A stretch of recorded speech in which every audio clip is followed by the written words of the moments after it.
Ok, mis hermanos, Dios les bendiga, bienvenidos a Pentecostalismo para principiantes y críticos, ya el episodio 7, ya tenemos 2, 3 meses de estar con esta buena iniciativa, con la idea de ayudar a todos los hermanos de la fe pentecostal, a los que están dentro, a que la conozcan, a los que ya la conocen, a los que ya la conocen, a que vengan a refrescar, a reencontrarse con su fe pentecostal, y a los que son críticos que tengan material sobre el cual basar sus críticas o incluso cambiar de opinión o como quieran.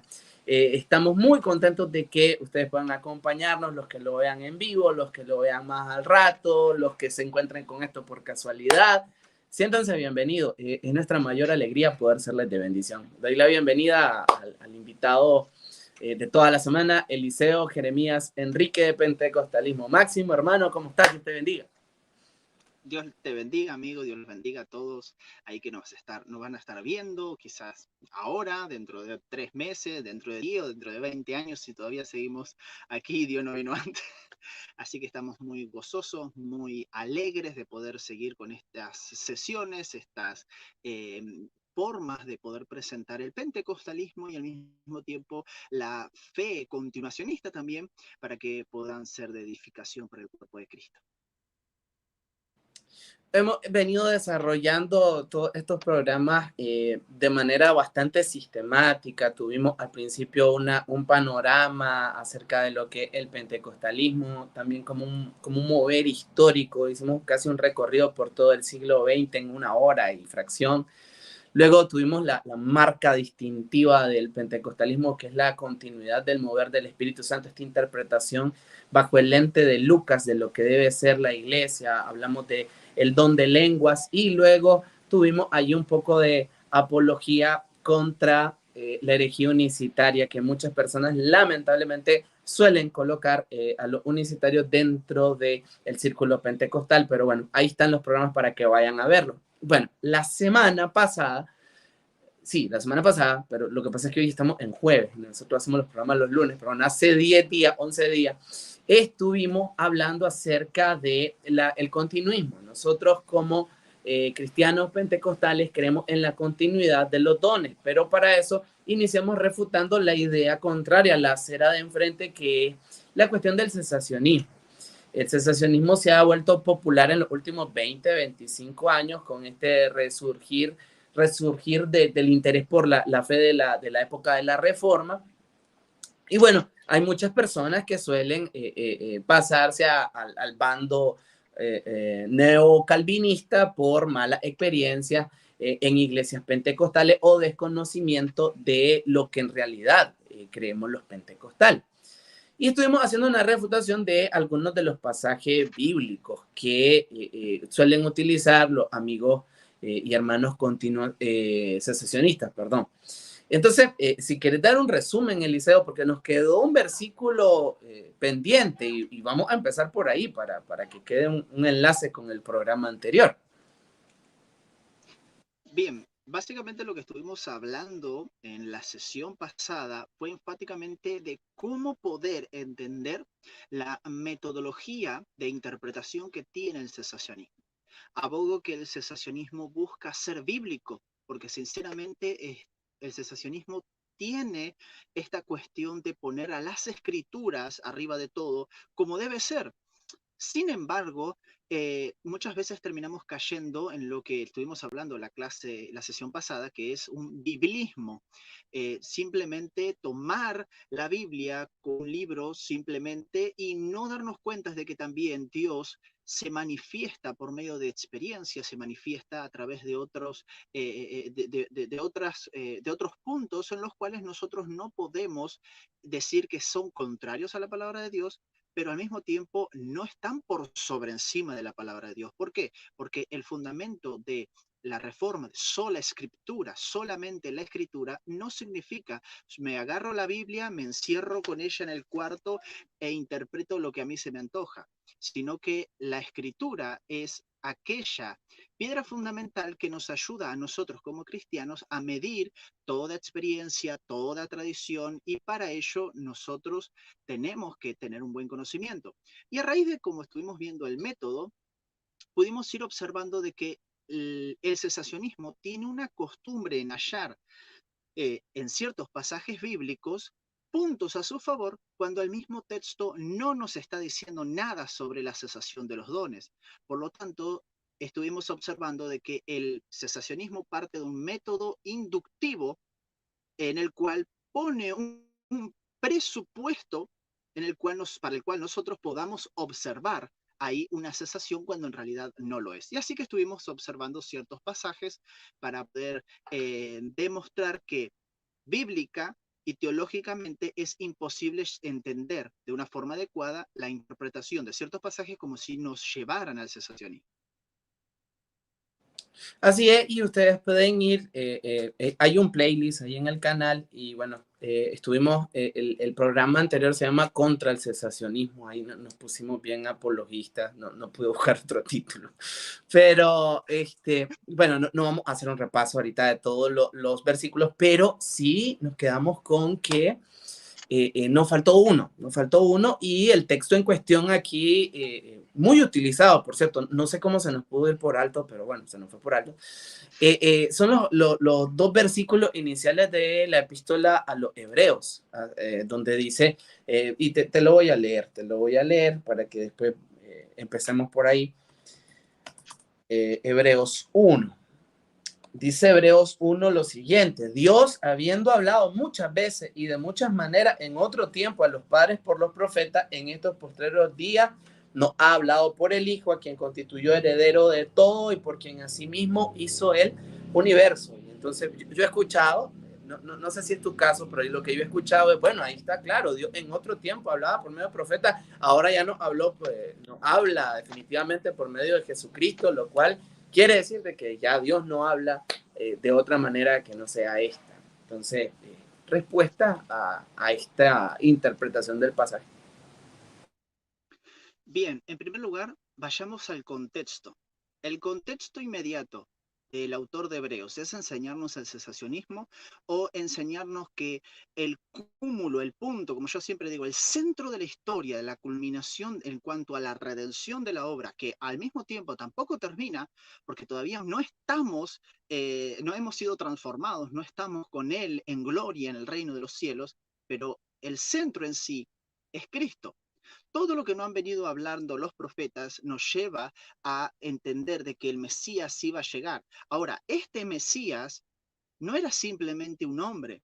Y el punto del autor de Hebreos es colocar a Cristo en cada pasaje arriba, arriba. Cristo está por encima de los hombres, Cristo está por encima de los profetas, Cristo está por encima de los ángeles, Cristo está por encima del sacerdocio arónico. Ese es el punto del autor de Hebreos, no enseñarnos el cesacionismo, como bien también vimos en Hebreos capítulo 2. Entonces, nosotros no podemos utilizar este texto a menos que utilicemos, como bien he dicho anteriormente, un argumento de inductivo, un método inductivo en el cual pongamos un presupuesto en el texto. No podemos estar concluyendo de que el texto nos habla de cesacionismo. En segundo lugar, debemos entender una cosa en cuanto a este texto específicamente. Y no podemos utilizar este texto porque, en segundo lugar, terminamos cayendo en lo que es una falacia de inferencia negativa. ¿Qué es una falacia de inferencia negativa? La falacia de inferencia negativa es un argumento que infiere algo negativo sobre una proposición que es positiva. Ejemplo, la demostración de una preposición eh, desmiente su opuesto, o sea, su negativo. En este caso, Dios no usa más sueños, visiones y revelaciones a partir de una declaración positiva. ¿Por qué? Porque ya lo hizo y la culminación es Cristo. Pero como vimos, el texto no nos está diciendo nada sobre ello. Sin embargo, al mismo tiempo de que es un texto que está infiriendo algo y al mismo tiempo que está cometiendo una falacia, en tercer lugar debemos entender que tampoco el texto dice que solamente se comunica por medio de su Hijo. El texto no lo dice. el texto nos lleva a una culminación a causa del contexto del autor de Hebreos, que cuál es Cristo es el centro, Cristo está por encima de todos. Y en cuarto lugar, voy a demostrar que tal texto, vaciado en otro texto, podemos encontrar que la Biblia, a pesar de que nos ha hablado hoy por medio de Cristo, ¿no? Dice la palabra de Dios en Hebreos, capítulo 1, versículo 2, también nos habla por medio de otras cosas. El libro de Hechos de los Apóstoles, capítulo 2, versículos 17, el apóstol Pedro reúne aquel pasaje de Joel, capítulo 2, versículo 28 al 32. Y la palabra griega que utiliza, y paso a leer, dice, en los últimos días, dice Dios, derramaré mi espíritu sobre toda la gente, sus hijos e hijas profetizarán, sus jóvenes verán visiones y sus ancianos tendrán sueños. Si nosotros tenemos que aplicar esos últimos días, de que solamente nos tenemos que basarnos en la revelación del Hijo y que Dios no nos puede hablar, que es la palabra, porque ellos dicen la revelación del Hijo y encierran todo el cúmulo de la escritura ahí. Entonces, Dios nos tendría también que continuar hablando en los últimos días, tal, la misma palabra griega que se utiliza aquí, en los últimos días, que se utiliza en Hebreos. Por lo tanto, debemos entender de que el centro de este punto es este. El centro de la historia es Cristo, revelado en carne, ¿sí? En este aspecto nosotros debemos entender de que cómo nosotros al mismo tiempo tenemos esa revelación hoy en día por medio de las escrituras. ¿Significa que solamente Dios nos habla por las escrituras? No, porque el texto no lo dice, sino que Dios puede seguir hablándonos por medio de sueños, visiones, revelaciones, profecías, pero que ninguna de ellas va a estar por encima de las escrituras. Y ese es el punto que nosotros debemos entender. Como pentecostales nosotros no creemos que los sueños, visiones o revelaciones o la misma profecía estén por encima de las escrituras, sino que todo debe ser medido por medio de ellas y al mismo tiempo también Dios nos ha capacitado con el don de discernimientos de espíritus. Así que no, tal texto no nos lleva al cesacionismo. Punto. Colorín colorado, decimos aquí. Con esta parte cesamos nosotros nuestra refutación al cesacionismo, por lo menos desde los pasajes bíblicos que más suelen utilizar los hermanos, desde una conversación así corta. Espero que les sirva mucho y que les sea bendición todo lo que hacemos aquí. No es tanto para buscar el pleito, sino para fomentar el buen debate, el debate sano. ¿Ok? Ok, vámonos ahora con lo que nos ocupa hoy. Vamos a hacer un recorrido histórico. Y hay una pregunta que no estaba en la especie de boceto que nosotros hacemos, especie de bosquejo que nosotros hacemos, pero que quería hacértela como un comentario que creo que va a ser importante para los que vean esto. ¿Por qué yo necesito conocer la historia? ¿Por qué importante? Yo creo que ya te lo había preguntado en algún programa, pero alguien más lo va a ver. ¿Por qué necesito yo conocer la historia? Y particularmente en esta cuestión de los dones, ¿por qué es necesario conocer la historia de la iglesia? Bien, como yo siempre digo, yo tengo, para aquellos que les gusta estudiar la historia de la iglesia, yo siempre les digo, no se queden con solamente estudiar historia de la iglesia, sino que estudien historia, porque ustedes van a ver la historia de la iglesia muchísimo más grande. Es como en medio de tanta oscuridad, aquella línea cronológica en la cual surge la luz, que es la iglesia, y va transitando a lo largo de los tiempos. Pero para que nosotros podamos entender bien la historia de la iglesia, debemos entender bien los métodos historiográficos, los métodos históricos, para nosotros decir, ah, lo que dice tal autor es verdad, o se basa en fuentes, etc. En cuanto a los que no estudian la historia de la iglesia, se están perdiendo en primer lugar de algo hermoso. ¿Porque qué es? Se están perdiendo de la continuidad de la historia. Porque el cristianismo no murió en el año, fines del año 90, casi 100, después de que el apóstol Juan cerró el libro de Apocalipsis. La historia de la iglesia continuó. Por eso es que nosotros los pentecostales tenemos algo muy lindo, y es que el libro de Hechos de los Apóstoles, que termina en el capítulo 28, no dice amén. No hay una continuación para tal libro. ¿Por qué? Porque el autor de Lucas entendía la historia de la iglesia continúa. En tercer lugar, debemos entender de que para nosotros cuando estudiamos la historia de la iglesia, nosotros nos vamos a dar cuenta de que la iglesia, así como la iglesia primitiva, se chocó con ciertas cuestiones a las cuales tuvieron que dar respuesta. Herejías, cosas que no eran bíblicas, cosas que aparentemente eran bíblicas pero que no lo eran. Y la historia de la iglesia nos sirve a nosotros como un modelo para el cual poder decir esto es y no es. Muchos van a decir, bueno, pero esas personas no eran inspiradas. Estoy completamente de acuerdo. Yo tengo 8 puntos en los cuales siempre argumento en decir, ojo con estudiar la historia de la iglesia, los padres apostólicos e interpretar lo que ellos dicen por sobre encima de lo que diga la escritura. La escritura tiene que estar arriba de la historia de la iglesia, arriba de los, ¿cómo sería? De los padres apostólicos, etc. Sin embargo, fueron personas que al mismo tiempo estuvieron sumamente comprometidos con la palabra de Dios. Fueron personas que verdaderamente también en el siglo III, por ejemplo, cuando se dio el concilio de Nicea para establecer la verdadera naturaleza de Cristo, ¿por qué? Porque había muchos que negaban su naturaleza divina, humana, etc. ¿Qué sucedió? Ellos miraron a las escrituras y miraron a los que estaban antes de ellos para ver. ¿Por qué? Porque en historia tenemos que entender una cosa, contra más cerca esté un pensamiento o una idea a lo que fueron las escrituras, entonces más cerca vamos a poder estar de que el pensamiento que se dio desde las escrituras a lo largo de la historia no se pervirtió, eh, pero siempre por medio de las escrituras. Al mismo tiempo y en cuarto lugar debemos entender de que el Espíritu Santo siguió usando a las personas. Y esto es algo sumamente importante para el hecho cometido que estamos hablando a continuación. Y esto es que si el Espíritu Santo verdaderamente siguió hablándole a las personas, guiando a las personas, significa que el Espíritu Santo sigue guiando a la iglesia desde el siglo primero hasta la era actual y la va a seguir guiando hasta que Cristo venga. Siempre va a haber un bastión conservador, en buenos términos hablo, para decir no a ciertas prácticas, no a ciertas doctrinas, no a ciertas ideas que pueden venir del paganismo, etc. Por lo tanto, negar el estudio de la historia nos lleva a nosotros a negar mismo cierto mover también del Espíritu, que nos habla mismo de su providencia. En cuanto a los dones en específico, nos sirven como una herramienta específica para ver cómo era la iglesia de los primeros siglos. ¿Creían en los dones espirituales? ¿No lo creían? Si esto es así, entonces ¿hay registros? ¿No hay registros? ¿Qué es que antes se supone que no habían registro? ¿Por qué si el cesacionismo dice que no, que los dones cesaron? ¿Por qué no agarran un buen libro de historia y analizan bien las cosas? O algo por el estilo.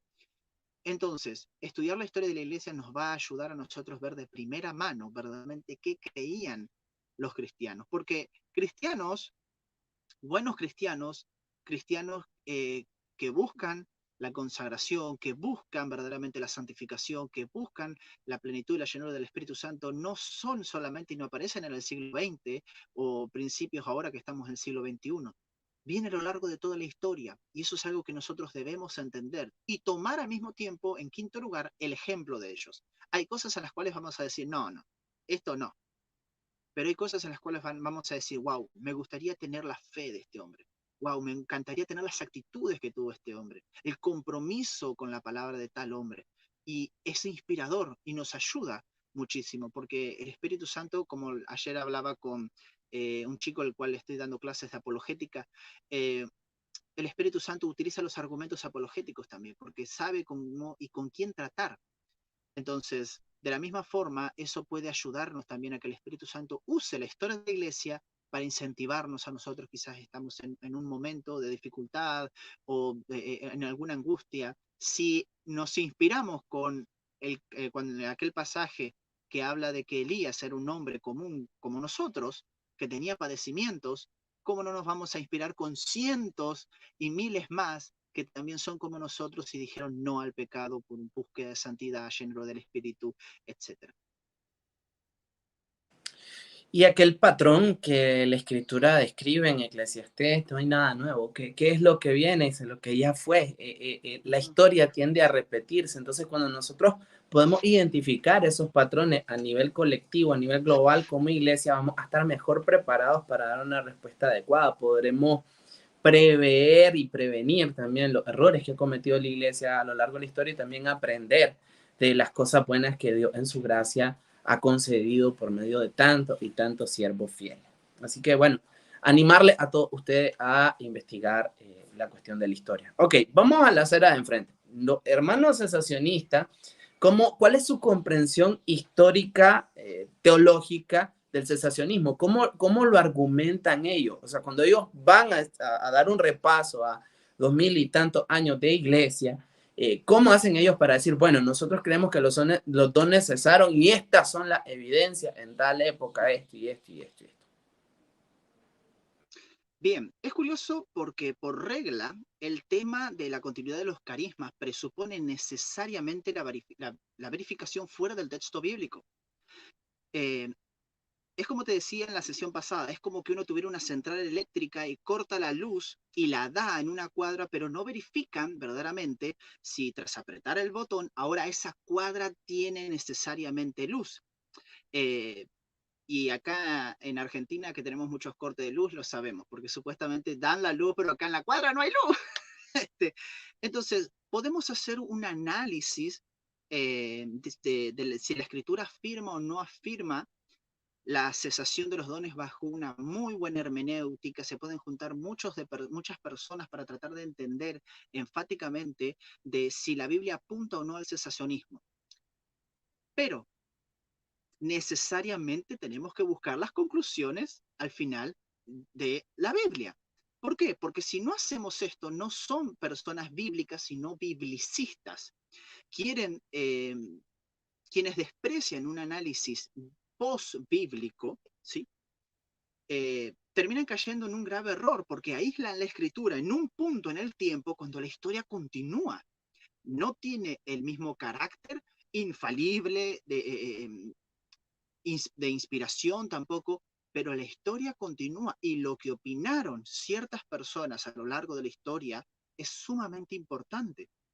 Eh, y recordando, sola escritura no significa estar en contra de la tradición o la experiencia, sino que medimos todo por la palabra de Dios porque es por ella por donde filtramos la tradición y la experiencia.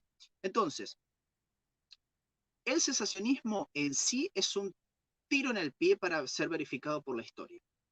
Eh, y más que nada, por eso es que el cesacionismo trata de hacer una verificación antes de que se cierre el canon. Ya antes de que se cierre el canon, ya en los últimos días de Pablo, ya como que los dones ya habían caído o algo por el estilo. Eh, por eso su recurso es vamos a la Biblia porque solo interpretándolo bajo su modelo hermenéutico vamos a poder llegar y sostener esto. Ahora, debido a la fragilidad de sus afirmaciones bíblicas, los teólogos cesacionistas generalmente eh, trataron durante algún tiempo de utilizar como argumento de asistir con el peso del voto de calidad la tesis de que no habrían habido manifestaciones carismáticas al final del primer siglo de la era cristiana en adelante. La lógica en este argumento era, si los dones carismáticos son para hoy, como defienden los pentecostales y al mismo tiempo los carismáticos continuacionistas, pero sus demostraciones, después de todo, no parecen evidentes a lo largo del periodo posapostólico, excepto después de la ascensión del pentecostalismo, entonces la autenticidad de los supuestos dones y carismas que se manifiesta hoy es falsa. Y esto se basa en la perspectiva de la lluvia tardía, con una perspectiva no pentecostal, sino que antecede a esta que proponía de que en los últimos días iba a haber una restauración de los carismas, los ministerios, etcétera, y pasaríamos al final de la era antes que Cristo venga. El pentecostalismo en sus inicios se adhirió muchísimo a esto. Obviamente, pasando el tiempo se fueron alejando bastante de esta perspectiva. Pero esta perspectiva entiende de que, claro, al final de la era apostólica los dones cesaron, después no hubo más dones, y en el siglo XX, porque las personas empezaron a buscar a Dios, más santidad, más ruego, entonces cayeron los dones de golpe, una restauración de los dones. Por eso el pentecostalismo entra en el circuito de aquellos movimientos en sus inicios que era restauracionista. Ahora, esta tesis, amigos, se debe principalmente a las ideas de las premisas centrales del principal libro de texto moderno sobre la doctrina cesacionista. llamada Falsos Milagros, de B.B. Warfield, que todavía ejerce poder lamentablemente en la mente de muchos evangélicos tradicionales desde finales del siglo XIX y principios del XX. Por ejemplo, John MacArthur, a finales del siglo XX, ya escribía, y cito, la historia registra que las lenguas cesaron. Nuevamente, es importante que las lenguas se mencionan solo en los primeros libros del Nuevo Testamento. Pablo escribió al menos 2 epístolas después de Primera de Corintios y nunca volvió a mencionar las lenguas. Pedro nunca las menciona, Santiago nunca las menciona las lenguas. Juan nunca mencionó las lenguas, tampoco Judas. Solo aparecen las lenguas brevemente en Hechos y en Primera de Corintios cuando el mensaje del Evangelio estaba siendo esparcido. Pero una vez que la iglesia fue establecida, las lenguas habían desaparecido. Ellas cesaron. Los libros del Nuevo Testamento no las vuelven a mencionar. Tampoco nadie, escuche bien, tampoco nadie, dice MacArthur, después de la era apostólica. John MacArthur, Caos Carismático, en la página 232. Ahora, ¿qué pasa con la referencia de Marcos capítulo 16? ¿Mm? Hablarán nuevas lenguas. El clásico, es espurio. Exacto, ya hemos demostrado que no lo es, pero y lamentablemente afirman esto porque no les queda otra. Ahora, otra pregunta. ¿Y la frase cánticos espirituales y orando en el espíritu de Colosenses 3, versículo 16, Efesios 5, 19, 6, 18 y Judas versículo 20, con la descripción de Pablo de cómo serían estas experiencias enfáticamente en Romanos capítulo 8, versículo 26, 27 y Primera de Corintios capítulo 14 del versículo 14, del versículo 1 en adelante. Muchos van a decir, como ha mencionado Joey Beck, él es cesacionista y al mismo tiempo es un teólogo, él es neopuritano y al mismo tiempo él aboga por la salmodia exclusiva. Y él menciona de que estos cánticos espirituales enfáticamente eran los salmos. ¿Por qué? Porque los salmos son, obviamente, inspirados por el Espíritu Santo. Sin embargo, cada vez que Pablo utiliza la palabra espirituales, que es pneumáticos, en el griego lo utiliza para describir una manifestación espiritual. Esto le da al mismo tiempo también un impulso al pentecostalismo para que pueda, de vez en cuando, de forma no planeada ni de forma, por así llamarlo, estricta, cuando el Espíritu Santo muchas veces desciende, que escuchan a los pentecostales hablando todos en lenguas, como un cántico para edificación, que no sea toda una locura, sino que tenga que ver un stop, listo, ya está. Eh, en contraparte, que ahí ya entramos en otro debate con el tema de Pablo en 1 Corintios, que hablen de 2 o 3. Pero eso es algo que entre los pentecostales también hay un choque interpretativo. Por eso siempre digo, ojo con decir todos los pentecostales creen. Ahora, siguiendo su lógica, volviendo al tema, debemos concluir entonces que debido a que la cena del Señor solo se menciona en los evangelios, en Hechos de los Apóstoles y en Primera de Corintios, ya no era una práctica de la iglesia al final de la apostólica. Vamos a concluir eso también. Y ojo, los reformados no tanto, pero los luteranos, los anglicanos, los católicos, los metodistas también, que tienen una perspectiva no solamente de la Santa Cena es simplemente una ordenanza, sino que ellos lo tienen como una cuestión un poco más espiritual, por así llamarlo. Eh, la llamada Eucaristía no les va a gustar para nada. Entonces, yo sinceramente, yendo a esta lógica, podemos concluir muchísimas cosas. Por otro lado, y en último lugar, debemos entender de que si nosotros no podemos fiarnos de esa perspectiva. ¿Por qué? Porque si nosotros nos fiamos de esta perspectiva, no nos damos cuenta verdaderamente de que la Biblia no es una teología sistemática. Libro, por ejemplo, Primera de Corintios, ¿por qué se habla tanto de las lenguas? Porque Pablo no quería hacer una teología de las lenguas bien sistemática y armadita y dejar todos los puntos bien anclados. Pablo les escribe a los corintios a causa de una problemática interna. Lo mismo hace en Romanos, lo mismo hace con Timoteo, etcétera. Las cartas, las epístolas fueron escritas enfáticamente para un cuestionamiento necesario a tratar en el momento. ¿Por qué Pedro trataría el tema de las lenguas en sus epístolas cuando no había una necesidad de hablar de ello, pero sí había una gran necesidad de hablar de la segunda venida de Cristo y enfáticamente también sobre el tema de la santidad? Entonces, Las cartas no son compendios de teología sistemática, por eso el énfasis del pentecostalismo de decir, ok, la teología sistemática es completamente necesaria, pero más necesaria es la teología bíblica. ¿Qué opinaba tal autor? ¿En qué enfatiza? ¿Por qué que, arman de esa forma su discurso, etcétera? Así que es hasta un peligro para poder interpretar la Biblia a utilizar este argumento. Correcto. Ahora vamos con nuestro lado, ¿ok? Y vamos a hacer un rastreo histórico, vamos a ir chequeando.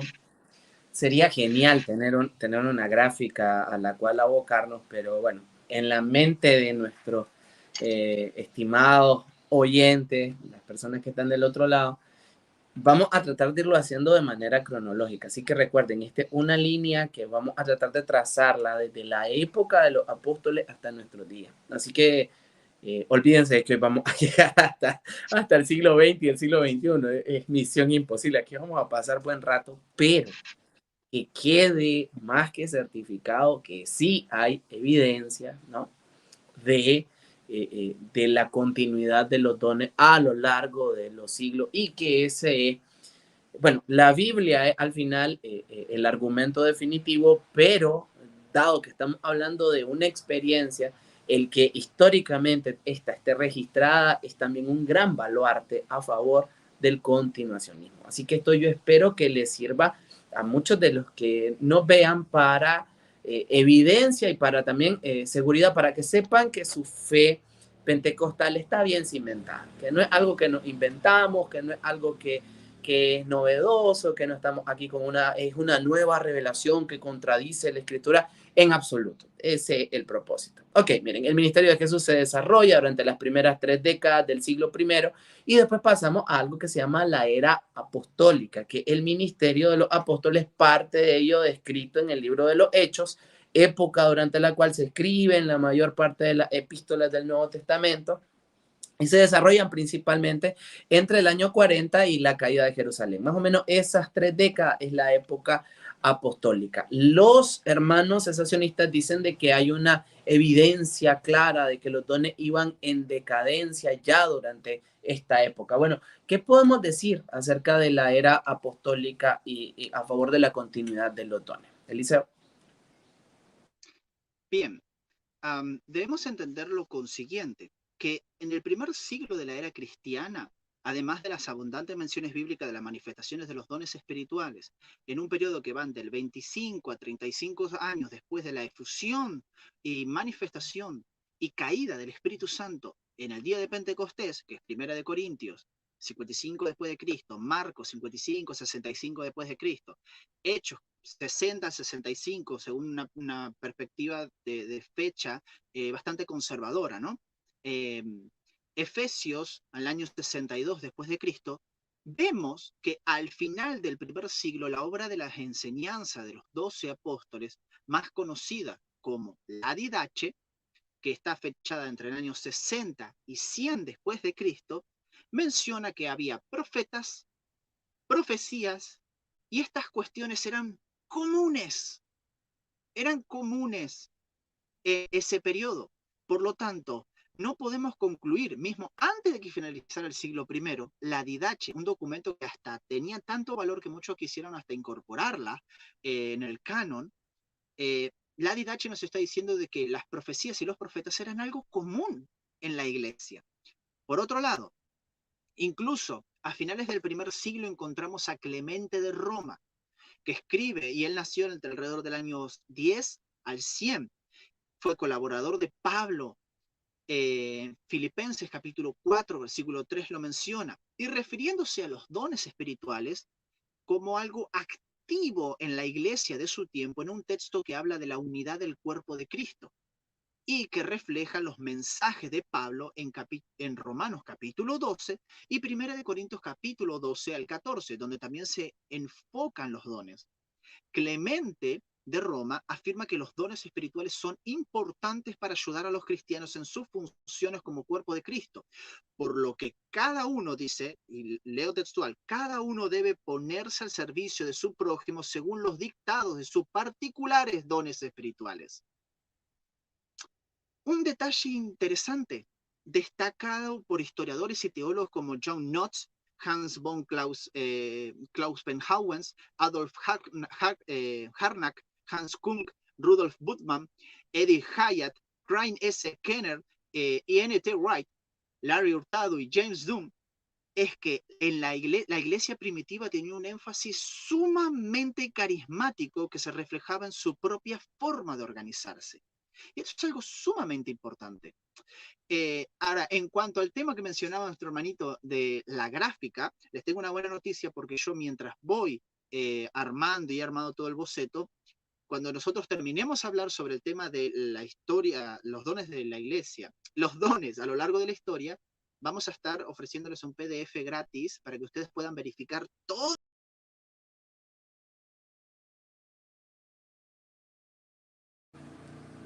Parece que tuvimos algún apagón allá en Argentina, pero lo que estaba diciendo Eliseo es que eh, va a preparar un PDF con la gráfica histórica de todo lo que tiene que ver con la evidencia de la manifestación de los dones del Espíritu Santo a lo largo de la historia. Así que vamos a poder disponer de eso. Por el momento lo que vamos a hacer es, vamos a tener una pausa por acá, vamos a esperar unos minutos a ver qué pasa con Eliseo Jeremías. ¿Ok?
A los que siguen ahí, y a los que lo vean después, más bien, yo les voy a decir cuántos minutos tienen que saltarse, porque tuvimos un problemita ahorita de conexión, pero ya me escribió Eliseo y ya regreso.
Bueno, después de esta pausa de no sé cuántos minutos, aquí estamos con Eliseo Jeremías. Estamos. Para los que vean el video, vamos a poner una cuestión en los comentarios para que se salte. Cuando termine ya el video, vamos a ver Sí, cuánto tiempo es el que se cortó, ¿vale? Y para que adelanten esa parte, ¿ok? exacto. Si no, pues para que estén ahí siendo ministrados y edificados por nuestro silencio. Pero bueno, Si John en MacArthur fin. tuvo problemas de sonido, a veces, ¿cómo no vamos a tener nosotros? Exacto, sí, sí. Problemas de sonido, de audio, de todo. Exacto. Si el 95% tuvo problemas, ¿qué será de nosotros? Claro. En fin. Bueno, Bien. ok, ¿En qué a estábamos? ver. Quedamos con la idea de que, y se lo expliqué a los hermanos, va a Ujú. tener un gráfico con todos los datos Sí, para que ustedes puedan bajárselo y poder tener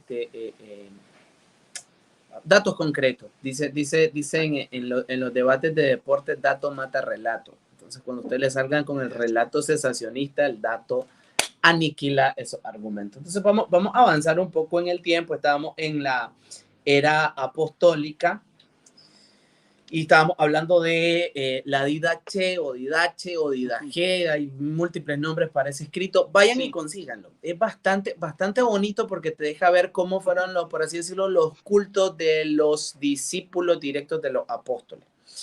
Ahora, hay una cosa que yo quiero aclarar. Miren, durante los primeros 4 o 5 siglos de la iglesia se desarrolla algo que se llama patrística. ¿Mm? Y la patrística o los padres de la iglesia, que hay varias categorías. Por ejemplo, los discípulos directos de los apóstoles se les llama padre apostólico. En el siglo segundo, a los que salieron en defensa de los cristianos, tanto a nivel intelectual como para abogar por personas a las que iban a aniquilar, se les llama padre apologista. Y así sucesivamente hay varias categorías. Hay padres latinos, hay padres griegos, etcétera. Pero todo lo que es la patrística tiene que ver con la conformación de eh, eh, los principales dogmas que tienen que ver con la teología en sí, lo que se le llama teología propia. O sea, todo el desarrollo teológico de las doctrinas respecto a la Trinidad y a la divinidad de nuestro Señor Jesucristo. Todo eso se desarrolló durante ese tiempo. Y la importancia de ir y notar la patrística es precisamente que ellos tenían un contacto más cercano con los apóstoles originales. Por eso la validez y el peso que tienen los escritos de todos estos hermanos. ¿Que tuvieron errores? Sí. Que hay unas cosas que hasta las podríamos calificar de disparates también. O sea, hasta los genios se equivocan. Pero por eso es que tiene peso bastante. Ahora, pasemos al siglo II. Al siglo II. otra Aquí cosita, vamos entre cosita, el año 100 y el año 200. ¿Sí? otra cosita. La patrística que inicia a finales del siglo I y se puede datar hasta fines del siglo VII, pero a manera de hacer una cronología bastante, por así llamarlo, didáctica, lo mismo he propuesto también en el libro que nuestro hermano está escribiendo, en el cual tuve una pequeña participación ahí, es que va a tratar sobre la justificación, así que estamos todos ansiosos. Um, Abogo por mencionar y hacer y seguir la línea cronológica también de la historia universal, es decir, tenemos la patrística, que va desde el siglo I, fines del siglo I hasta el siglo VII, pero la Edad Media comienza en el 476, por lo tanto, estas cronologías se superponen, así que hemos hecho, para hacerlo de una forma didáctica, hacerlo hasta el siglo IV, lo que es la patrística, pero la patrística sigue, para que ustedes lo sepan, pero ya en la próxima sesión vamos a estar hablando sobre la Edad Media, que va desde el 476 a 1853, y ahí obviamente vamos a también mencionar ciertos héroes patrísticos también y personajes obviamente de la Edad Media. Un dato. Excelente. Ok, vamos ahora al siglo II. Vámonos desde el año 100 hasta el año 200 para que ustedes se vayan ubicando. ¿Qué datos tenemos sobre la continuidad de los dones en esa época?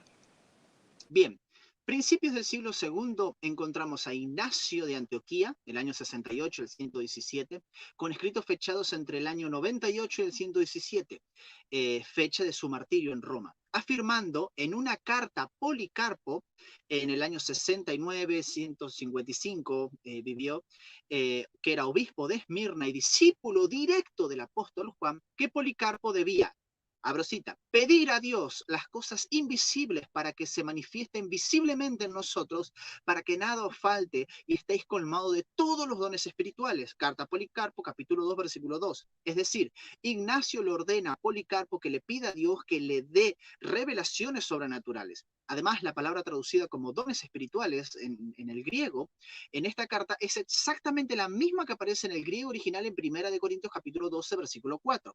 Además de esto, podemos leer en otro escrito al mismo Ignacio que él estaba familiarizado con estos dones. Escribiendo a los creyentes de Filadelfia en el mismo periodo que la carta a Policarpo, Ignacio recuerda una experiencia carismática que tuvo. ¿Cuándo? Dice, el Espíritu Santo lo usó en profecía para exhortar a los creyentes en esa ciudad sobre una situación que atravesaban y que Ignacio desconocía por completo. Carta a los Filadelfianos, capítulo 7, versículo 1 y 2.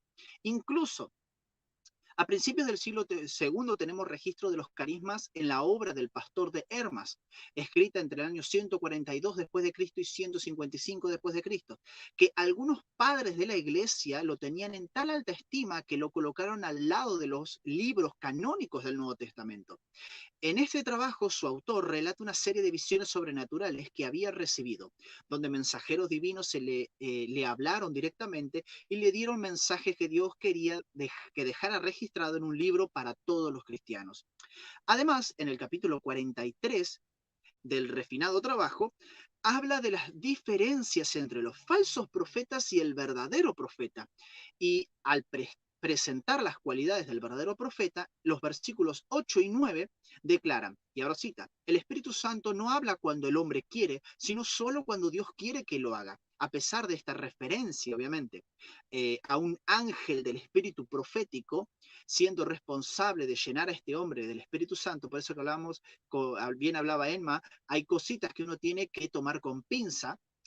eh, entonces, este Espíritu Santo, a este ángel lo llenaba del Espíritu Santo para que profetice, que no tiene, obviamente, sustento bíblico.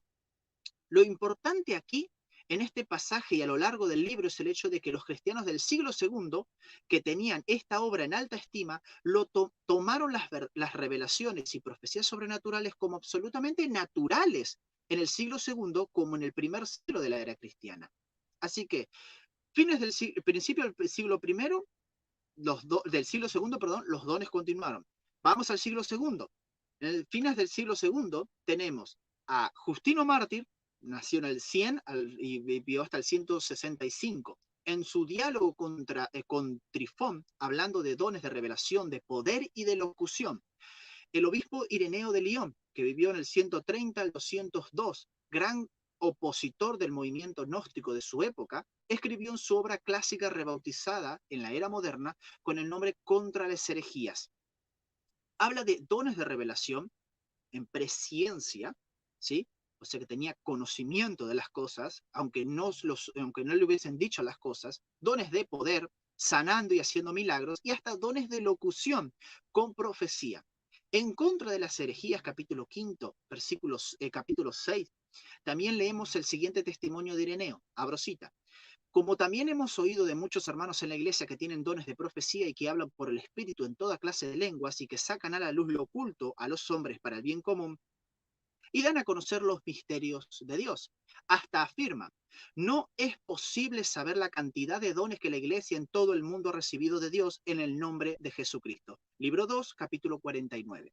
Teófilo de Antioquía, que nació alrededor del 120 y murió en el 182 después de Cristo. Habla de las manifestaciones en su día del don de discernir espíritus y expulsar demonios. El fragmento de Cuadrato es una cita consignada en la historia eclesiástica de Eusebio de Cesarea, uno en el capítulo 4, en el libro cuarto, perdón, capítulo 3, párrafo 2.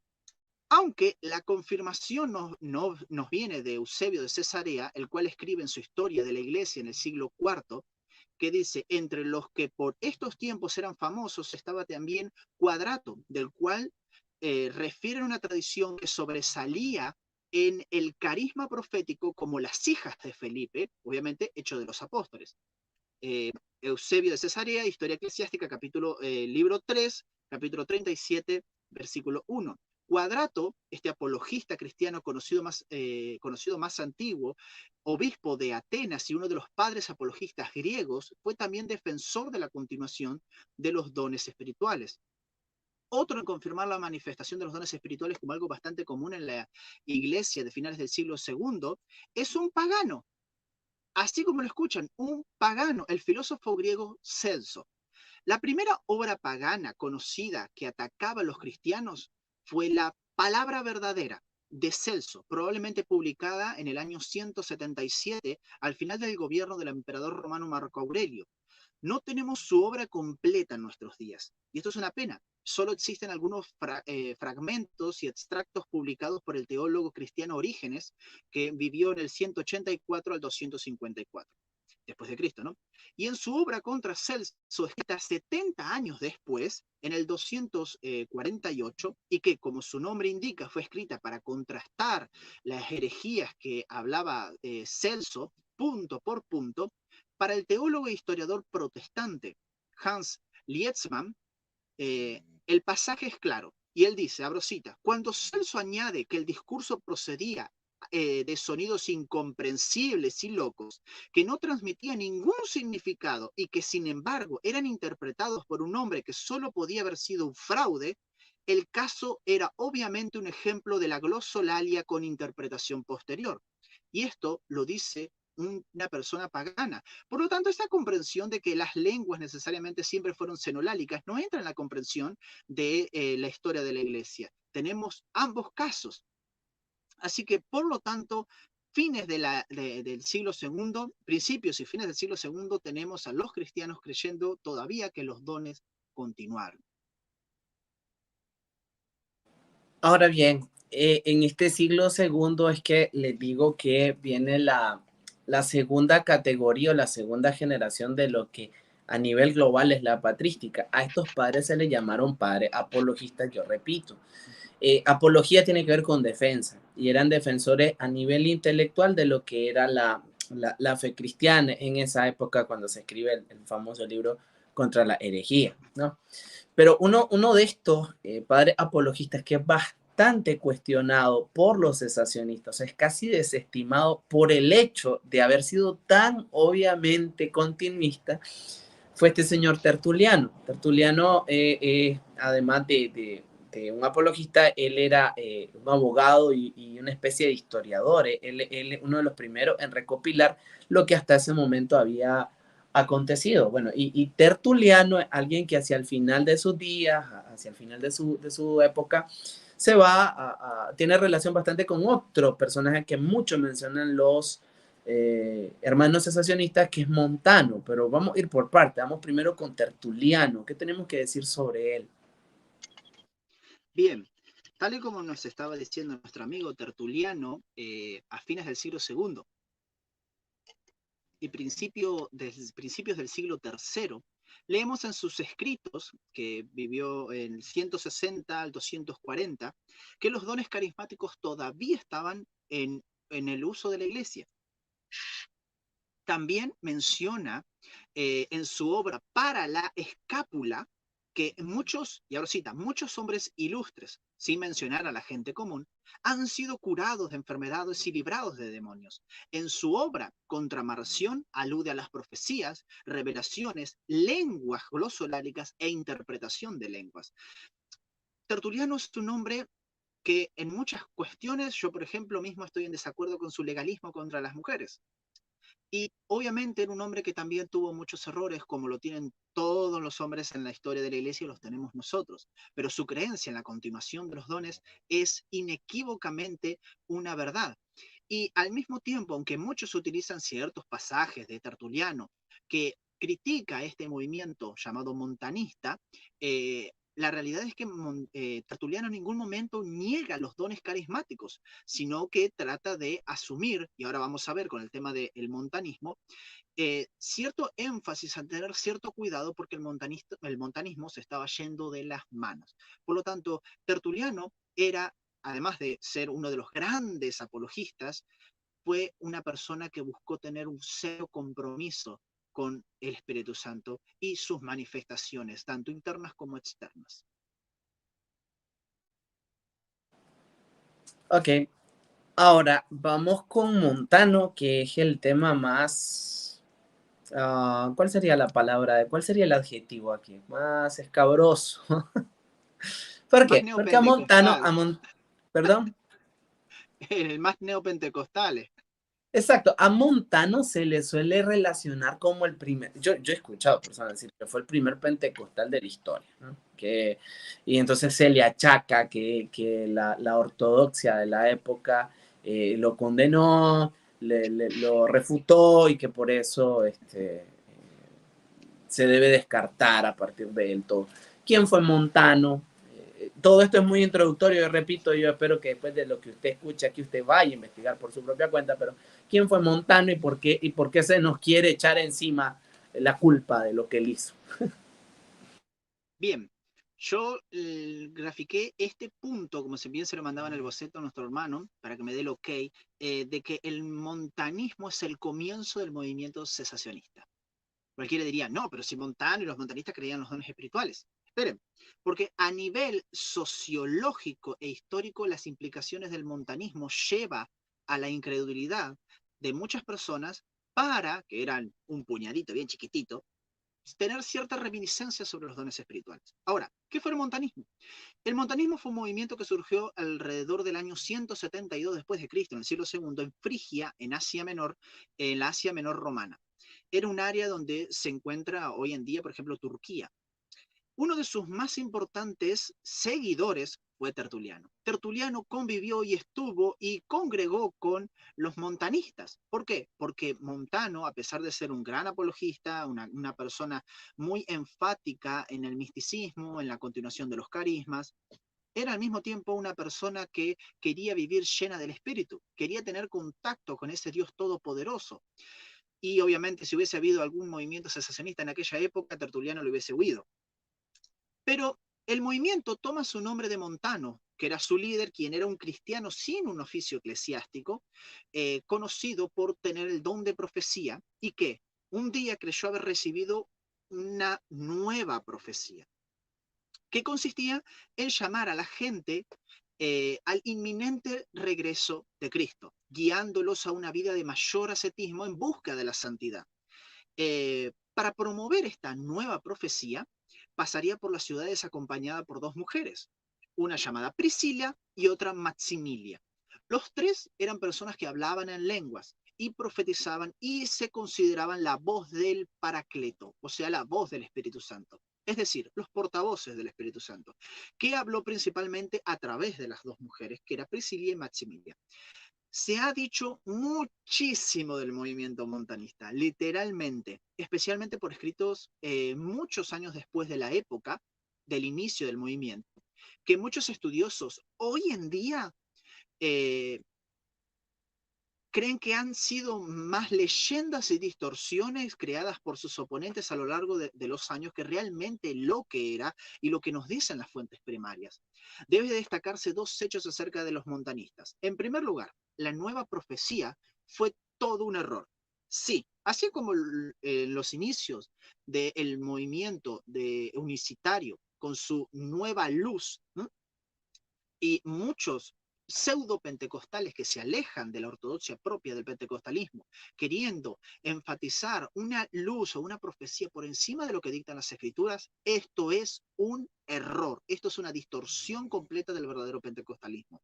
Y si alguien escucha una cosa así o algo por el estilo, más que lo que enfatiza verdaderamente el don de profecía, entonces hay que ya mirarlo con cuidado. Pero en todos los aspectos esenciales de la doctrina cristiana, el montanismo estaba en perfecta armonía. Y este es algo muy importante que tenemos que reconocer. Por ejemplo, ellos Amigo, me da creían en un Cristo. minuto, ya regreso, seguir explicando, ya regreso. Sí, sí, sí. Bien, y esto es algo que nosotros tenemos que tener completamente en entendido, tenemos que tenerlo en cuenta. ¿Por qué? Porque Montano fervientemente creía en Cristo. Montano creía que era necesario un proceso de santificación guiado mismo por el Espíritu Santo. ¿Se fueron de mambo? Sí. El montanismo lamentablemente terminó cayendo en el legalismo, terminó cayendo en el cierto ascetismo. De ahí es que Tertuliano incorpora ciertas cuestiones legalistas, mismo para la ropa, la forma de la mujer, mucha de la teología propia de lo que es la mujer que han bebido otros a lo largo de la historia, como por ejemplo también lo ha sido San Agustín para con el trato, lamentablemente terminan cayendo en estas categorías de buscar santidad porque veían a la mujer como aquella originaria del pecado y por lo tanto había que tenerlo cierto cuidado. De ahí tanto ciertas cositas que después tengo que hablar con el hermano que me olvidé de decirle un dato eh, para más adelante. Y es que lamentablemente el legalismo que nosotros vemos hoy en día en los pentecostales no nace propiamente con el pentecostalismo, sino que tiene sus raíces muchísimo más atrás y está bien envuelto en esta cuestión de la búsqueda de la santidad que nos hace separar completamente del mundo. Al mismo tiempo, hacían un énfasis muy grande en el regreso de nuestro Señor Jesucristo, por eso la necesidad de consagrarse, de buscar. El segundo hecho que nosotros podemos encontrar es que el montanismo surgió literalmente, según desde esta perspectiva, en una respuesta a la frialdad de la iglesia de ese tiempo, teniendo, por lo tanto, algo positivo. En efecto, precisamente por todos estos factores, Tertuliano, que fue uno de los padres de la iglesia, uno de los padres apologistas, fue muy bien reconocido dentro de los estándares de su época como y como un teólogo ortodoxo, que contribuyó muchísimo también a la doctrina de la Trinidad y estaba completamente adherido al montanismo. Entonces, ¿cuál era el problema del movimiento montanista que surgió eh, en este contexto? El problema es que esta búsqueda de mover un poco más, que no sean tan quietistas, que no sean personas tan frías, que se dediquen más a su propia santificación, que busquen ser edificados con los dones espirituales, es que se terminó distorsionando por completo por esta nueva profecía. ¿Por qué? Porque al mismo tiempo esto nos prueba enfáticamente de que no había un gobierno organizado de todas las iglesias en uno, porque si no, las cosas hubiesen sido completamente diferentes. El contexto social de la época nos lleva a pensar de que el cristianismo había una distribución muy grande, pero al mismo tiempo, en cierto sentido, cierto anarquismo, en el cual no se hacía tanto énfasis desde una cúpula eclesiástica directa para que esas personas puedan necesariamente tener cierto énfasis más en la santificación, en los dones, etc. Así, fue solo que a partir del siglo III, que en una reacción exagerada a las desviaciones montanistas, se comenzó a elaborar la visión cesacionista. Y aquí está el punto. Y esto no se cristaliza sino hasta casi el siglo IV, gente. Ni siquiera en el propio punto focal del siglo II se oficializa, sino que tuvo que pasar hasta el siglo IV para que ciertas voces disidentes empezaran a decir, no, no creo que ciertos dones estén vigentes, o no sé, o por qué será que no los vemos tan activos en estos días. Montano decía, así como también lo dijo John Wesley, que era propiamente por la frialdad de la iglesia. También lo dijo Orígenes, que ciertos dones a veces no se manifestaban a causa de que la iglesia era fría y estaba fría espiritualmente. Y a pesar de que todavía existe esto podemos ver esto entre los padres de la iglesia, defienden enfáticamente al mismo tiempo los dones, las revelaciones, etc. Por ejemplo, tenemos eh, que creían en las lenguas, profecía, curaciones a Pacomio, Basilio de Cesarea, Gregorio Nacianceno y entre otros. Entre los primeros monjes del desierto, como Pacomio, la manifestación de muchos dones, como las lenguas, profecías, revelaciones, era algo común. En el siglo IV vemos que Eusebio, por ejemplo, ya no creía que los dones espirituales se manifestaban en profusión en su día, pero afirmó que estos dones todavía fueron dados por Dios abundantemente hasta el finales del siglo II. Por lo tanto, podemos decir eh, al mismo tiempo que dos cosas. Eusebio afirma que las lenguas que se hablaban en el siglo II, fines del siglo III, eran glosolálicas, lenguas ininteligibles, tal como las mencionaba Montano. Aquí nuevamente, me remito nuevamente, el mito de que solamente existía Xenolalia y los idiomas eran solamente idiomas para hablar o predicar el evangelio, cosa que no hay ningún texto que nos diga eso en las escrituras, mucho menos en Hechos capítulo 2. Sin embargo, otra cuestión que nosotros tenemos que tener en cuenta es que generalmente se afirma de que hubo una persona que fue el iniciador del cesacionismo, y es verdad. Sin embargo, el único que en cierto sentido se mantuvo cesacionista fue Eusebio de Cesarea. Fue el único. Y ahora vamos a ver más adelante. Por ejemplo, Orígenes en el 184, 254, a finales del siglo II, reconoció la disminución de los carismas, pero como una crítica por la frialdad de la iglesia. Y habla, reconoció la realidad, dice, reconozco la realidad y el valor de hablar en lenguas. Esto lo dice Orígenes. Y en su comentario sobre Romanos capítulo 8, versículo 26, dice que orar en lenguas existía en su tiempo y todavía, y que se piensa que eso tiene gran beneficio y que debía ser el tipo de oración en la que el Espíritu intercede intensamente ante Dios. Cipriano de Cartago, en el año 200-258, afirmó que los dones espirituales eran más comunes en los obispos. Y aquí viene la idea precisamente de la Iglesia Católica de que los dones continuaron, sí, pero solamente era para aquellas personas más santas o canonizadas después.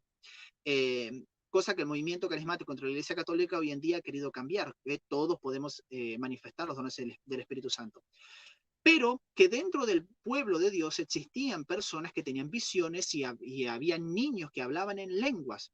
Esto lo confirma Harriard y Robert, y ahí tenemos ya después la fuente.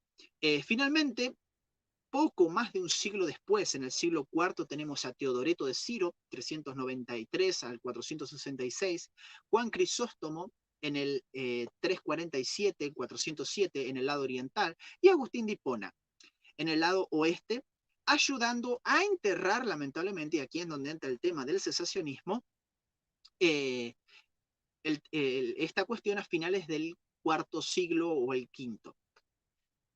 A finales del cuarto siglo llegando al quinto. La creencia en la total contemporaneidad de los dones. Aunque ellos mismos luchaban con la idea, principalmente San Agustín. Por ejemplo, vamos a hacer un poquito dinámico esto. Crisóstomo hace una pregunta retórica sin dar una respuesta.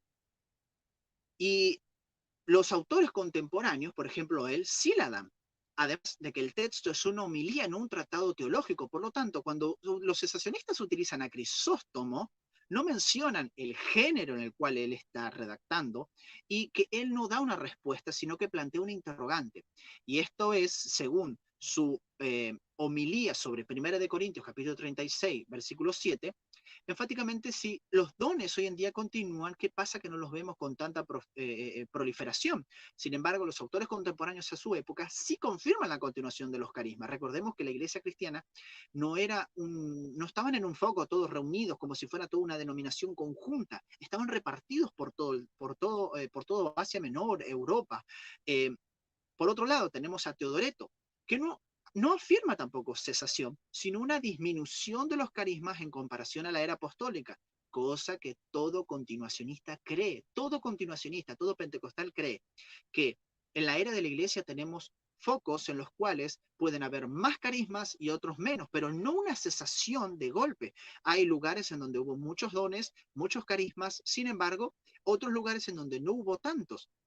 Y esto Teodoreto lo afirma en el comentario de Primera Epístola de Corintios, 240, a la página 43, en la referencia a 1 Corintios capítulo 12, versículo 1 y 7.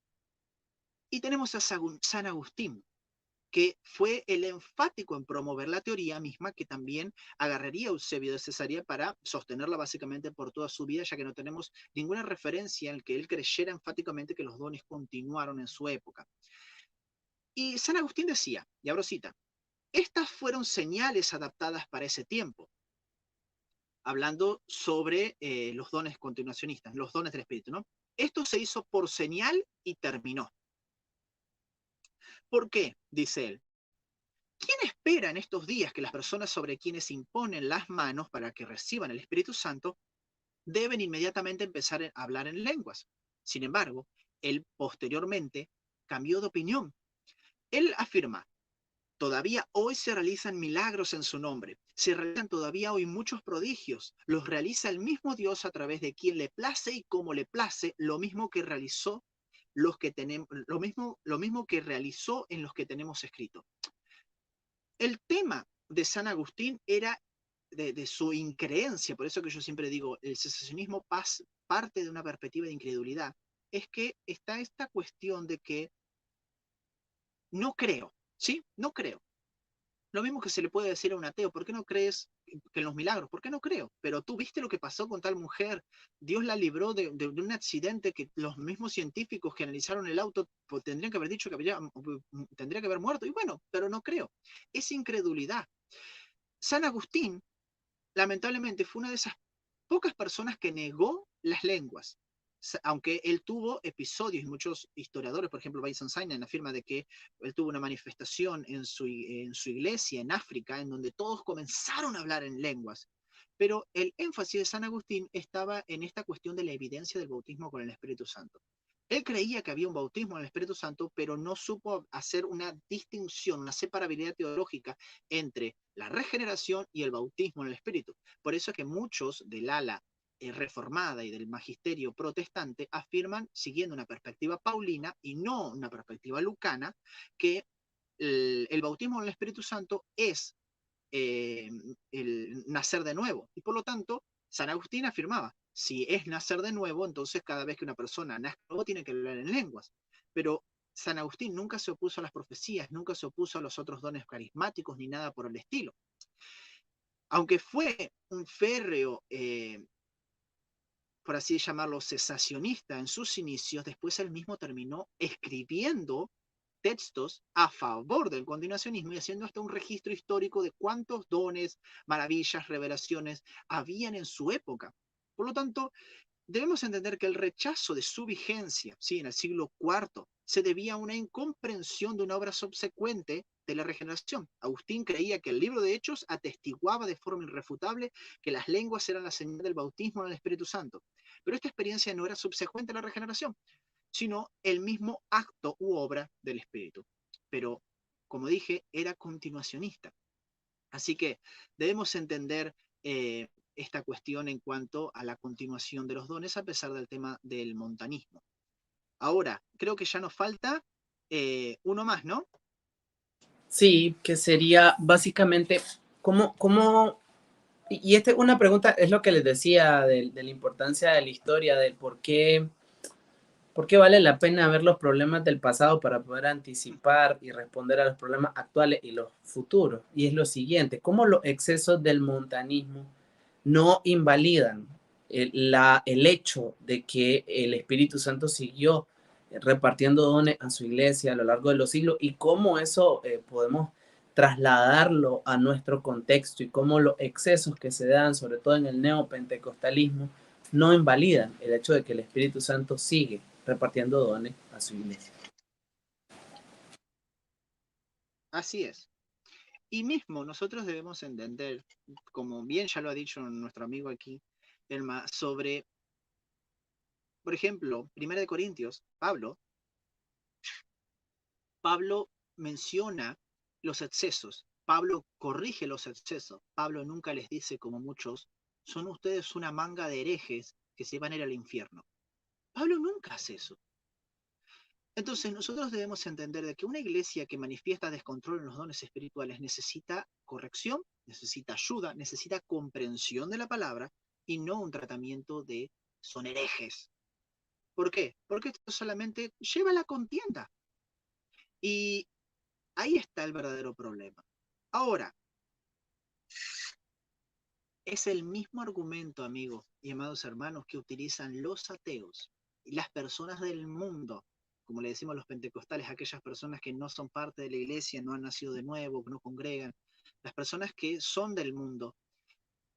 Es esta cuestión de decir: yo veo a la hermana fulanita cuando vuelve de la iglesia y cómo trata a su hermanito, cómo trata a su marido. cómo trata a sus hijos. ¿Y esos son cristianos? Si eso va a ser una piedra de tropiezo para creer que todos los cristianos son así, que simplemente la fe cristiana es una fe que no produce cambios o es algo inactivo verdaderamente y simplemente van al culto para llenarles locuras psicológicas en la cabeza y verdaderamente no ayuda, entonces el cristianismo es falso para esas personas. Por lo tanto, un mal testimonio no desacredita verdaderamente la obra de Cristo, no desacredita el cristianismo, así como tampoco las malas manifestaciones de los dones espirituales en las iglesias carismáticas, pentecostales, neopentecostales, etcétera, no deslegitiman su continuación. Lo mismo pasa en este tema, por ejemplo, con el montanismo. Vimos un montón de textos que los dones continuaron. Y aunque ahí hubo a fines del siglo IV esta cuestión de que, ok, yo no creo o yo empiezo a dudar por el tema del montanismo, tenemos, por ejemplo, Novacio, 200 al 258, en su obra sobre la Trinidad, capítulo, es el capítulo 29, dice, que en su día el Espíritu Santo pone profetas en la iglesia, instruye maestros, dirige lenguas, da poder y sana, y hace maravillas, ofrece discernimiento de espíritus, confiere poderes de gobierno, sugiere consejos y organiza varios otros dones que son parte de los carismas, haciendo así a la iglesia del Señor que se esfuerza y se perfecciona en todo lugar con sus miembros. Tenemos registros de carismas en la vida de San Antonio, 251-356, San Atanasio, 296-373, en Hilario de Portiers, 300 al 368, y de Pacomio, 292-248, entre otros. La cuestión de los dones del Espíritu se había convertido casi en un tema zanjado dentro de la cristiandad occidental. Y esto es algo que tenemos que tener en cuenta. Aunque el cristianismo oriental, por ejemplo, seguía siendo más sobrenatural, personal y místico. El monje egipcio Pacomio, 346, por ejemplo, habló en lenguas angelicales. Basilio de Cesarea, 330 al 379, escribió acerca de la operación conjunta de los carismas a través de miembros individuales del cuerpo de Cristo. Y su amigo Gregorio Nacianceno, en el 329 al 390, menciona casos de sanidad divina en su familia y habla de la diversidad de los dones del Espíritu, según nos registra Alan Anderson en el Pentecostalismo, página 33. Por lo tanto, llegando ya al siglo IV, podemos notar de que cierto sector del cristianismo occidental, muy pequeño al mismo tiempo, empezó a creer que los carismas, a tenerle ciertas dudas a los carismas. Sin embargo, dentro de esos grupos hay personas que, aunque plantearon cierta incredulidad, verdaderamente terminaron aceptando el continuacionismo, exceptuando uno que fue el historiador Eusebio de Cesarea. Por lo tanto, no podemos argumentar que ninguno otro verdaderamente creyó que los dones espirituales habían cesado. Pero del otro lado, del lado oriental, nosotros nos encontramos con algo diferente. Las personas hablaban en lenguas, creían que los dones continuaban, tenían una operación completamente más allegada a la continuación de los carismas. Por eso es que para ellos no fue tan dificultoso entender esto. Y esto es algo que muchas veces nosotros nos olvidamos. ¿Por qué? Lamentablemente, y eso es algo que después más adelante vamos a hablar, la reforma protestante bebe mucho de las bases de San Agustín. San Agustín estuvo en el lado occidental del cristianismo. Eh, y al mismo tiempo, lamentablemente, como ya vamos a explicar más adelante, tienen esta cuestión de tener a Agustín allá arriba y al mismo tiempo nombrarlos cuando se les da gana y de una forma completamente inescrupulosa. Cuando San Agustín, cuando hace un análisis de su vida, no creía que los dones habían cesado. Los creyó un tiempo, pero fue un férreo continuacionista después. Y es de ahí, de esa bebida tan agustiniana de sus primeros años, que nosotros tenemos esta perspectiva y hay esta perspectiva tan profunda, tan grande sobre la cesación de los dones. Y cierto, como bien he dicho, ciertos textos sacados de contexto de ciertos autores. Pero todo lo contrario se menciona para la continuación de los dones. Por lo tanto, desde el fines del siglo I hasta fines del siglo IV, nosotros podemos afirmar la iglesia seguía creyendo en la continuación de los carismas. Y las fuentes son muy obvias. Comparar las fuentes. La otra vuelta escuchaba esto, amigo. Es que de un cesacionista, es que nosotros no podemos utilizar la historia de la iglesia para probar eso porque no sabemos si era verdad lo que afirma. Es el mismo truco de incredulidad que afirman criticar a los pentecostales cuando hablan en lenguas. Y yo creo que la están inventando. Hay muchos inventores, sí, pero hermanos verdaderamente que son consagrados a Dios, que creen en Dios, es simplemente una locura de juntarse en una iglesia y empezar a lanzar 4 palabras al viento. Eso nos habla verdaderamente de que su argumento va más por parte de la incredulidad de que los hechos. Eh, Hay personas en la historia de la iglesia que han perdido sus vidas y han sido personas que han hablado en lenguas. Hay personas que han sido usados en profecías, sueños, y son personas que lamentablemente han sacrificado todo y vivido en la pobreza, como para que se les diga, es que no creo lo que ellos han escrito. Parten de la misma incredulidad que muchos utilizan. ¿Será verdad que los apóstoles verdaderamente vieron a Jesús? Es un argumento bastante popular entre los ateos. ¿Vieron a Jesús resucitado? Pero esas personas sufrieron, murieron por aquello que creyeron que era verdad. Nadie muere por una mentira sabiendo que es verdad. Nadie muere por una verdad, perdón, sabiendo que es mentira. Es lo mismo. Entonces yo invito a los cesacionistas a que tengan una perspectiva un poco, no ingenua, sino una perspectiva un poco de creer verdaderamente en lo que dictan las fuentes y que esas personas no son personas del mundo, son nuestros hermanos, han sido nuestros hermanos en Cristo y que debemos darle el derecho a lo que ellos han creído. Amén. De hecho, estaba chequeando acá, el ratito que te fuiste, un artículo que está en Pentecostalismo Máximo sobre el montanismo y todas las fuentes citadas ya hacia el final. Así que pueden ir y consultar la página, está en Facebook, que suben contenido prácticamente todos los días y ahí van a encontrar muchos datos bastante interesantes y fuentes a las que pueden ir a abocarse y verificar que la información es correcta. Yo quiero agradecerte, Eliseo Jeremías. Hicimos un viaje de tipo Volver al Futuro por 4 siglos. No es un viaje a detalle, señores. Sí, para estudiar historia, una cuestión de dedicación, de ser muy intencional. Y queremos animarlos a todos ustedes a hacerlo porque les va a nutrir, les va a servir muchísimo. Y nada, palabras finales que tenga y una invitación para el próximo programa. ¿Hasta dónde vamos a llegar la próxima semana? Bien, palabras finales. Como bien afirmaba, estudiar la historia de la iglesia es estudiar eh, una luz que se extiende a lo largo de toda una cronología ante tanta oscuridad. La iglesia se posiciona como una iglesia llena de poder, llena del espíritu, llena de búsqueda de santidad. ¿Hay errores? Sí, como siempre digo, los vasos son de barro. Los vasos necesitan ser perfeccionados. Algunos se dejan, otros no. Pero el alfarero, que es el que nutre de poder a la iglesia, es el que se ocupa de eso. No nosotros. Nosotros podemos ayudar, guiar y ser utilizados mismos por ese alfarero para ayudar a otro vaso de barro a que mejore su situación y que se deje moldear por el Espíritu Santo. Sin embargo, debemos entender que la historia de la iglesia es vasta, hermosa y al mismo tiempo nos sirve a nosotros como guía para no cometer ciertos errores y al mismo tiempo como guía para poder avalar ciertas cosas, como por ejemplo son los dones carismáticos. Llamo a nuestros hermanos cesacionistas a que puedan ver el continuacionismo desde otra perspectiva.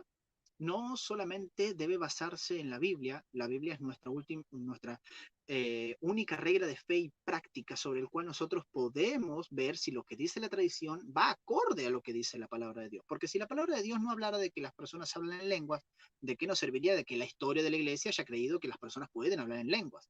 Como bien mencionábamos en las primeras clases, la madre de San Agustín, por ejemplo, creía que él tenía el don de lágrimas y hay muchas personas que han creído supuestamente tener ciertos dones que verdaderamente no se reflejan en la palabra. ¿La Biblia es enfática con que solamente hay esos dones? No, yo no creo eso. Sin embargo, tenemos que ver que el énfasis en los dones es para edificación. Por lo tanto, lo que no edifica, por así decirlo, no sirve. Entonces, en este aspecto, llamo a los hermanos a que puedan verlos de otra perspectiva. Y otra cuestión más, hermanos cesacionistas, nosotros los pentecostales, los continuacionistas, no creemos en la perspectiva de la lluvia tardía desde alrededor de la segunda década del siglo XX, entrando casi la tercera. Esa fue una perspectiva que trataba de explicar qué había pasado supuestamente con que los dones no habían continuado. pero al mismo tiempo, como bien mencioné en otros aspectos, muchos, y hoy en día hay toda una revalorización histórica sobre entender las fuentes, porque muchas personas que tenían que haber relatado y registrado esas cosas no lo hacían por incredulidad, porque eran sensacionistas. Había alguien que estaba siendo usado por profecía, hablando en lengua. No, deben ser locos. Listo, punto. Y hoy en día los historiadores están haciendo todo un revisionismo histórico sobre el tema. Así que hoy en día hay mucho material, muchísimo. Mismo los textos de los padres apostólicos hoy en día andan por borbotones. Y antes no era así. Por lo tanto, nosotros podemos verificar las fuentes, las cosas, y usted va a poder llevarse una gran sorpresa. Finalmente, ¿qué vamos a estar viendo la semana que viene? La semana que viene, si Dios nos lo permite y no nos cortan la luz, no llaman a los bomberos, no nos meten una bomba, vamos a estar hablando sobre esta continuación.